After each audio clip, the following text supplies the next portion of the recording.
വിഴിഞ്ഞം പോർട്ട് കമ്മീഷനിങ്ങിന് പ്രധാനമന്ത്രി നരേന്ദ്രമോദി അല്പസമയത്തിനകം കേരളത്തിലെത്തും. നാളെയാണ് വിഴിഞ്ഞം തുറമുഖം ഔദ്യോഗികമായി കമ്മീഷൻ ചെയ്യുന്നത്. പ്രധാനമന്ത്രിയുടെ സന്ദർശനം കണക്കിലെടുത്ത് ഇന്നും നാളെയും തിരുവനന്തപുരത്ത് കനത്ത സുരക്ഷയാണ് ഒരുക്കിയിരിക്കുന്നത്. സൂര്യഗായത്രി ചേരുന്നു വിവരങ്ങളുമായി.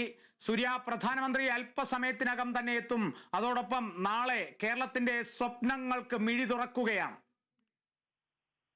7:45 കൂടി വിഴിഞ്ഞം തുറമുഖം ഉദ്ഘാടനം ചെയ്യുന്നതിന് വേണ്ടിയിട്ട്, രാജ്യത്തിന് സമർപ്പിക്കുന്നതിന് വേണ്ടിയിട്ട് നരേന്ദ്രമോദി തിരുവനന്തപുരത്ത് എത്തും. അതീവ സുരക്ഷയാണ് തലസ്ഥാനത്ത് ഏർപ്പെടുത്തിയിരിക്കുന്നത്. വിഴിഞ്ഞം തുറമുഖത്തും അതുപോലെ തന്നെ പ്രധാനമന്ത്രി കടന്നുപോകുന്ന വഴികളിലും ഒക്കെ തന്നെ പോലീസുകാർ സജ്ജമായിട്ടുണ്ട്.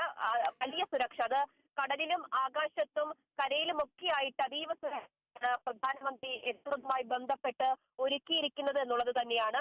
10:15 കൂടിയാണ് നാളെ രാവിലെ ഹെലികോപ്റ്ററിൽ വിഴിഞ്ഞം തുറമുഖത്ത് പ്രധാനമന്ത്രി എത്തുന്നത്. പോസ്റ്റ് ഓപ്പറേഷൻ സെന്റർ സന്ദർശിച്ച് പ്രവർത്തനങ്ങൾ വിലയിരുത്തിയ ശേഷം ബർത്ത് സന്ദർശിക്കുന്ന പ്രധാനമന്ത്രി 11-ന് തുറമുഖം രാജ്യത്തിന് സമർപ്പിക്കും. 11 മണിക്കാണ് വിഴിഞ്ഞം തുറമുഖം ഉദ്ഘാടന സമയം നിശ്ചയിച്ചിരിക്കുന്നത്.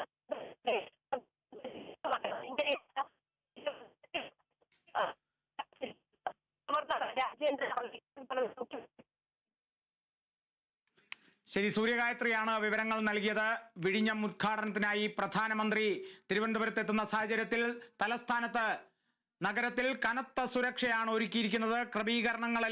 സുരക്ഷാ ക്രമീകരണങ്ങളെല്ലാം കൃത്യമായി നടക്കുന്നു. ആകാശത്തും ഭൂമിയിലും എല്ലാം കൃത്യമായ സുരക്ഷ പ്രധാനമന്ത്രിക്കായി ഒരുക്കിയിരിക്കുന്നു എന്നുള്ളതും കൂടിയാണ് സൂര്യഗായത്രി പങ്കുവച്ചിരിക്കുന്നത്.